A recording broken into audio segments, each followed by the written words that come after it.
The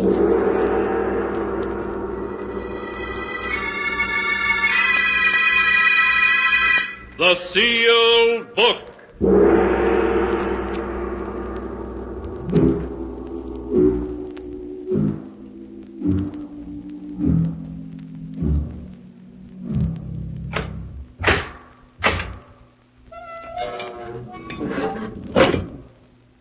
Once again, the keeper of the book has opened the ponderous door to the secret vault, wherein is kept the great sealed book, in which is recorded all the secrets and mysteries of mankind through the ages. Here are tales of every kind, tales of murder, of madness, of dark deeds, strange and terrible beyond all belief. Keeper of the book, I would know what tale we tell this time. Open the great book and let us read. Slowly, the great book opens. One by one, the keeper of the book turns the pages and stops. The strange story of a beautiful young actress who tried the most difficult role of her life when she impersonated death to win a prize of millions of dollars. A tale titled Death Rings Down the Curtain.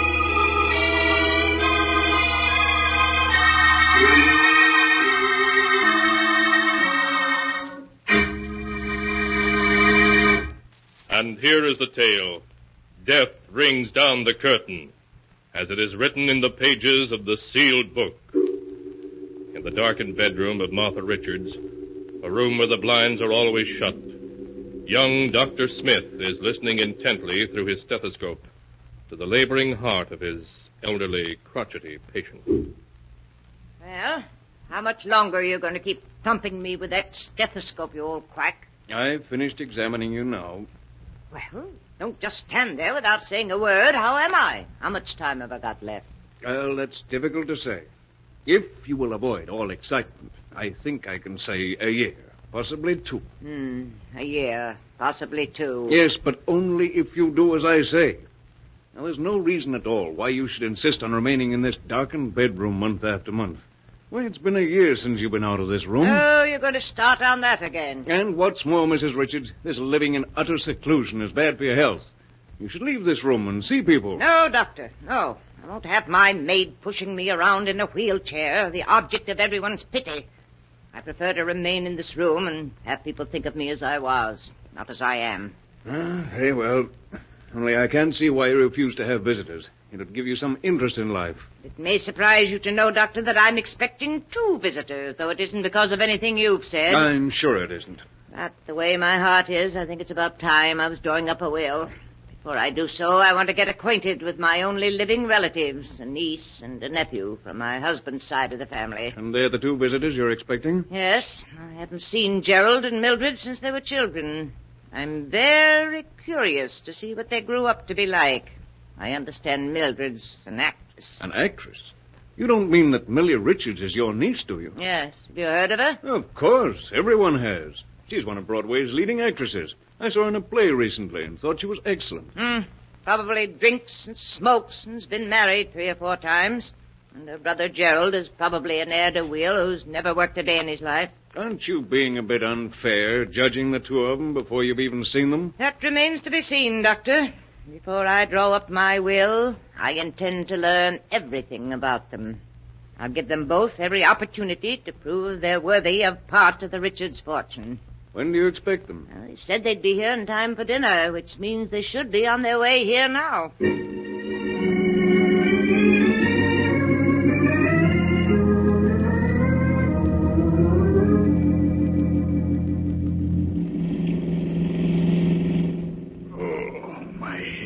How's the hangover, brother dear? Painful, I hope.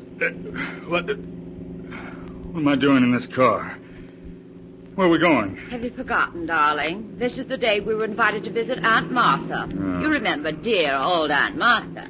She's the one with all that lovely money. Oh, save it, will you? I'm in no mood for your witticisms. Considering that I spent half of last night looking for you under nightclub tables, Gerald, you might be a little more grateful. Oh, my head. What a night. Yes, wasn't it, darling? Every place I went looking for you, they gave me IOUs you'd left behind. Exactly how much do you owe around town? $11,000. Millie, you gotta help me. If I don't pay up soon, I'll be in real trouble. What exactly am I supposed to do? You've got to lend me enough money to hold off my creditors. Lend you money? You may not know it, brother dear, but I'm far deeper in debt than you are. But you were getting $1,000 a week as the lead in Let Us Be Merry. How can you possibly be in debt? It's all very simple, darling. I was getting $1,000 a week and spending $2,000 a week. Well, that makes everything just perfect. Both of us so deeply in debt, we probably don't dare go back to town. Perhaps after our visit to Aunt Martha, we will be able to go back to town. What do you mean by that? Why do you think Aunt Martha sent us an invitation to visit her? Your guess is as good as mine. Aunt Martha's getting on in years, and unless I'm very much mistaken, she's decided to draw up a will. Naturally, before doing so, she wants to see what her only living relatives are like. Millie, do you really think she'll leave us some money? If we play our cards right, all we've got to do is convince Aunt Martha that we deserve it. And how are we going to do that? By showing her that we're lovable, simple, and unspoiled. Gerald, do you remember the ingenue role I played in I Dream of Love? Yes, of course. You weren't half bad. Half bad? Why, I was superb. The critics were mad about me. How dare you say I was only half bad? All right. You were superb. What about it? I think I shall play that role for Aunt Martha. Just a simple, unsophisticated girl, untouched by success. How am I supposed to behave? I'm no actor. You just play the strong, silent type, Gerald, and leave all the talking to me. And when the curtain rings down on my special performance for Aunt Martha, the Richards' fortune will be ours.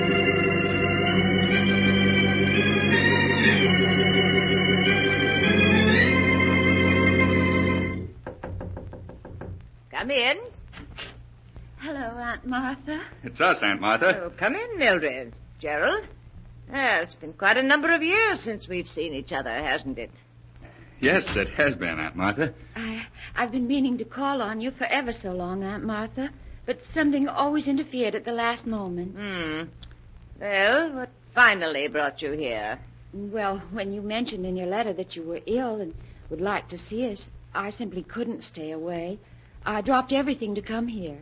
I'm extremely grateful. Of course, the fact that you might possibly get an inheritance had nothing to do with it. Why, Aunt Martha, what a thing to say. Martha, Millie doesn't need money. Why, she's one of the finest actresses on Broadway. So I've heard. What do you do for a living, Gerald? Huh? What do I do? Yes, Gerald, what do you do? Gerald works for a Wall Street firm, Aunt Martha. Yes, he works so hard, and they pay him so little. Well, unless I'm very much mistaken, Gerald was left quite a sizable inheritance by his father. Whatever became of that? The inheritance? Oh, that was lost in poor investments, Aunt Martha. I see. Well, I'm afraid there's a good deal about you two that I don't know. I haven't done very much. I haven't gotten very far, Aunt Martha, but Millie has really been a credit to the family name. Everyone's heard of her. Now, see here. I want you and Millie to be my guests for a week. Frankly, I want to know what you're like before I draw up my will. Of course, Aunt Martha. And I do hope that you'll take care of yourself so that you'll live for years and years. Thank you, Millie. Now, I'm afraid I must ask you two to leave, as I'm a bit tired. Why, certainly, Aunt Martha. If we can do anything for you, please don't hesitate to ask. Thank you. I'm glad we're out of there. The old lady stares at a person as though she can see through him. The room's so dark it was difficult to see her. But you can tell she won't last much longer. Yes, but the main point is, did she fall for our little act? If you ask me, your performance hardly swept her off her feet. Nonsense. I played my role perfectly. Just give me a week, darling, and you and I will be the sole heirs to the Richards' fortune.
And now to continue the story. Death rings down the curtain, as it is written in the sealed book. For a week, Millie and Gerald have been living with their Aunt Martha, trying to convince her that they are worthy of inheriting her great fortune. And Millie, sure that they have succeeded, is waiting for Gerald to return to tell him the news. Hello, Millie. Gerald, where have you been all night? I've looked everywhere for you. I spent the night in town. Well, you've been drinking. So what? Oh, you fool. What if Aunt Martha were to hear about it, just when everything's working out perfectly? So everything's working out perfectly, is it? Yes. I told you if you'd leave her to me, it would. Last night, Aunt Martha made a phone call to New York. Gerald, it was her attorney she was calling, and he's coming here tonight to draw up her will. You don't say. Well. Well, you don't sound very enthusiastic at being named one of Aunt Martha's heirs. My dear Millie, it may interest you to know that the greatest performance of your career has gone for nothing. What do you mean? You may be able to sweep a Broadway audience off its feet, but not Aunt Martha. Oh, why, I tell you she believes in me utterly. Oh, does she? Yes, she does. It may come as quite a shock, but while Aunt Martha was listening so devotedly to your every word, she had a private investigator in New York at work investigating. A private investigator? You mean Aunt Martha's been checking on our past? That's the general information I received. Why, that double-crossing old hag. Yes, and no doubt you can guess what she'll do when she learns that I haven't a job on Wall Street and that I gambled my inheritance away. And what do you think she'll say when she hears you were named as correspondent in 3 divorce actions and were involved in the Wainwright scandal? Oh, I'd like to scratch out those staring eyes of hers, playing with me like a cat with a mouse. Well, the game's up. We may as well go up to our rooms and pack. What? Walk out on a $4 million inheritance? I should say not. There must be something we can do about it. Yes, well, what, for example? Well, I don't know yet. Let me think. I won't go back to the city beaten, deeply in debt. And Martha may think she's clever, but she won't beat me. Before she cuts me out of her will, I'll... Yes. What are you planning, Millie? Gerald, if we play our cards right, you and I will inherit the entire Richards fortune in spite of anything Aunt Martha can do. Now, listen, this is what I want you to do.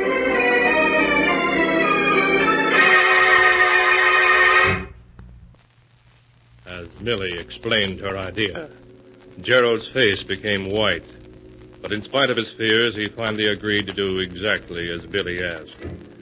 Then in the hours that followed, Millie locked herself in her room and practiced her aunt's signature over and over until she was finally satisfied.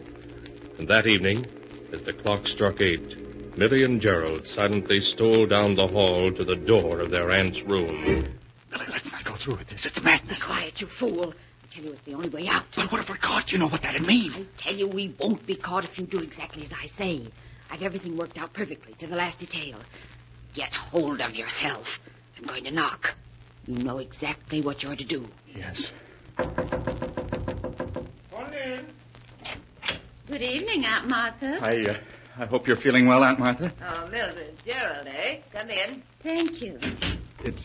It's quite dark in here, Aunt Martha. Would you like me to turn on a light? No, Gerald, that isn't necessary. I'm quite used to being in the dark. Of course. How are you feeling this evening? Much better, thank you. Gerald, perhaps you ought to fix Aunt Martha's pillows. She doesn't seem very comfortable. No, you needn't bother. I'm quite comfortable, I assure you. Gerald, fix Aunt Martha's I can't go through with it. Do you hear? I can't. Fool, I should have known better than to count on you. Huh? Mildred, what's Gerald talking about? Nothing important, Aunt Martha. Here, let me fix this pillow I for tell you, I don't want Millie, to. don't. Mildred, Millie, don't. She's suffocating. Quiet, you hear? You haven't got the nerve to go through with it. I have. There. I think that's enough to bring on a heart attack. How do you feel, Aunt Martha? You're nothing but a murderess. Oh, my heart. Millie, is she dead? Yes, Gerald, and not from suffocation, but from a heart attack. I told you it would work out. I had nothing to do with it, do you hear? You murdered her, I didn't. In the eyes of the law, Gerald, you're my accomplice, and nothing you might say can make it otherwise. We haven't time to discuss that. Aunt Martha's attorney should be here in an hour. Now, will you do as I say, or won't you? I have no choice in the matter. No, you're acting sensibly. Do exactly as I say, and we can't fail.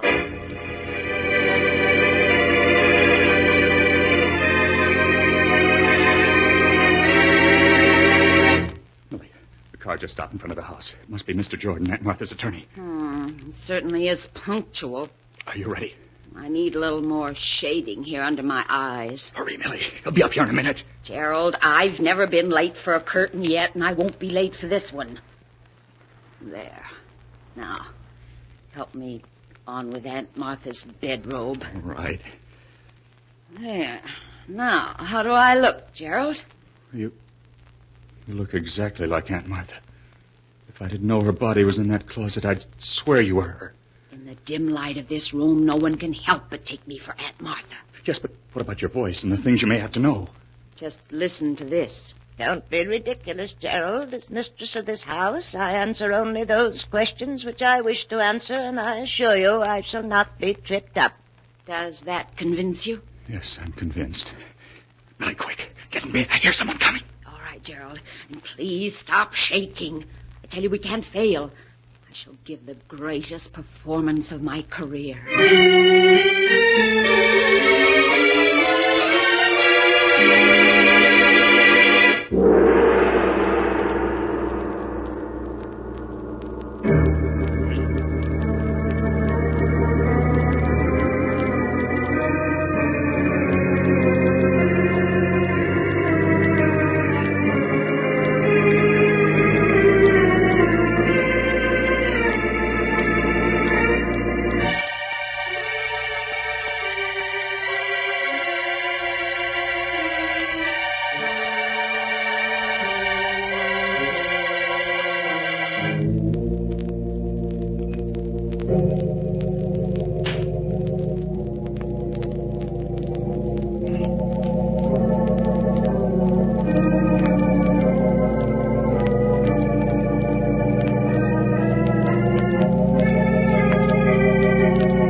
And now to continue the story.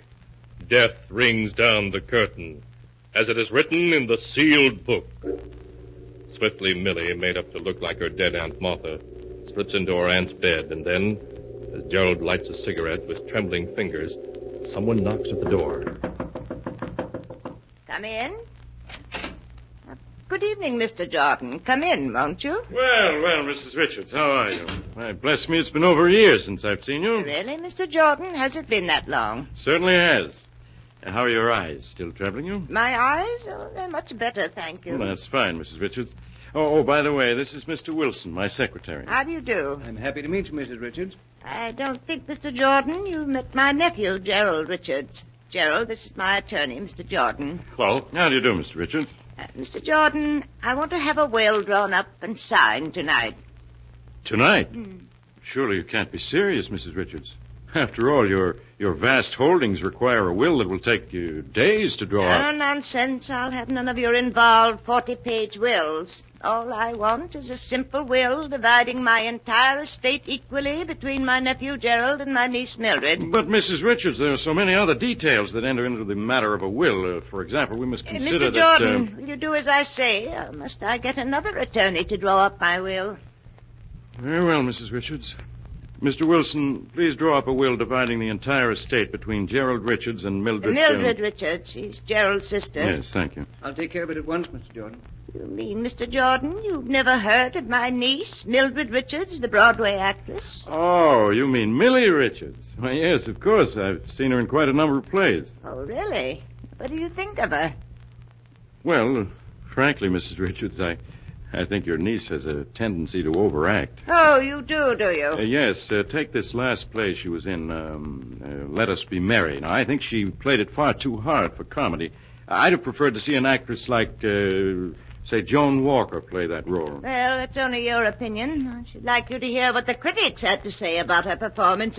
Gerald, will you please hand me Millie's scrapbook? You'll find it on my desk there. Oh, really, Aunt Martha, don't you think you ought Please, Gerald. Oh, very well. I can understand criticism, and it's justified, Mr. Jordan, but it seems to me you're going against my niece's huge public. Here's Millie's scrapbook, Aunt Martha. Thank you, Gerald. Now, just a moment, Mr. Jordan, and I'll read you what the critics had to say about Millie's performance in Let Us Be Merry. Yes, I'd like to hear it. Here we are. This is what Martin Walters, dramatic critic of the Evening Sentinel, had to say. Rarely in 30 years of theater going has this reviewer seen such a fine flair for comedy as was displayed last night by Millie Richards in her new hit, Let Us Be Merry, and that, Mr. Jordan, is the opinion of one of the finest critics in the country.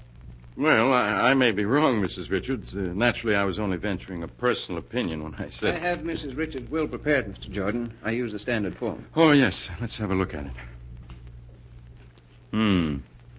Yes, it seems to be all in order. You're sure that will, Mr. Jordan, will stand up in court? Oh, yes. Only you'll be leaving a good many unsettled problems to your heirs. It's quite all right. I'm sure they're capable of taking care of them. Your secretary can be one of the witnesses, can't he? Yes, Mrs. Richards, and your maid can be the other. Very well. Now, I'll sign first. There you are. That's fine. Now I'll have the two witnesses sign it, and everything will be in order. Good. I'm quite happy now that it's all settled. You look tired, Aunt Martha. I am, Gerald, I am. Are you finished, Mr. Jordan? Yes, Mrs. Richards. Good. Mary will show you and Mr. Wilson to your rooms. I'll see you in the morning. Good night. Good night, Mrs. Richards. Good night. They're gone. Well, Gerald, I told you it would work. We aren't through this yet. Don't be a fool. The money is as good as ours. All we have to do is put Aunt Martha back in this bed. Tomorrow morning, her maid will discover her dead body, and you and I will inherit everything.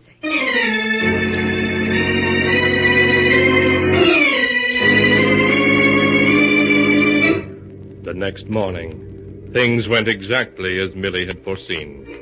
The maid found the old woman's body in her bed as if she had died in her sleep, and Dr. Smith was summoned at once.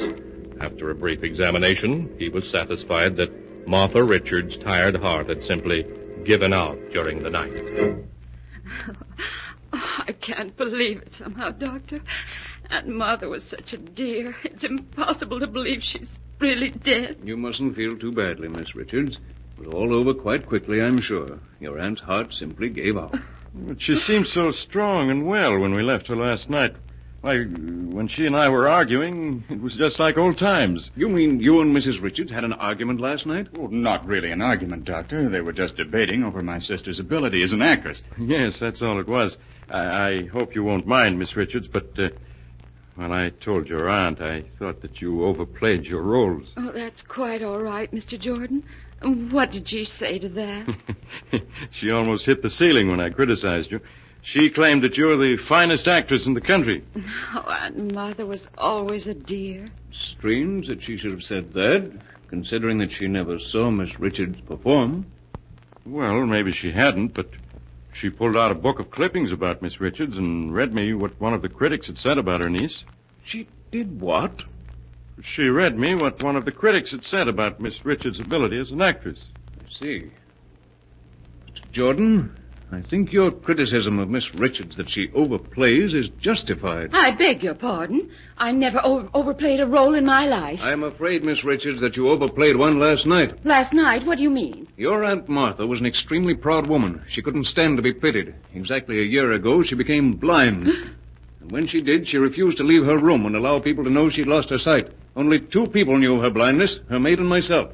But if Mrs. Richards was blind, how could she have read me that notice last night? She didn't, Mr. Jordan. An egomaniac actress disguised as Mrs. Richards read her own notice to you.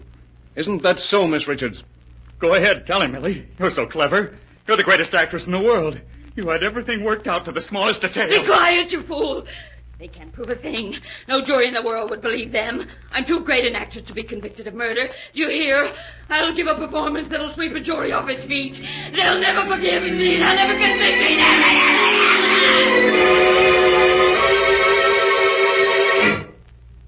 And that is the story, as it is written in the sealed book, of how an actress tried to impersonate death and failed. Millie Richards had one more opportunity to act upon the witness stand at her trial, but again she failed. For the jury found her and her brother Gerald guilty and sentenced them to life imprisonment. Strange are the secrets of the human heart and the ways of fate in trapping men and women in their own evil schemes.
And now, keeper of the book, before you close the great volume, show us the tale we tell next time.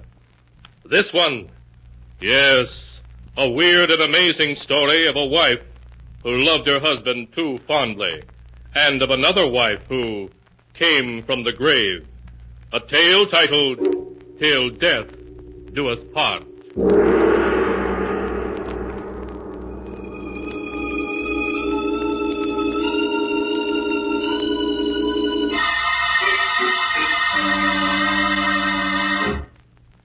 Be sure to be with us again next time, when the sound of the great gong heralds another strange and exciting tale from the Sealed Book.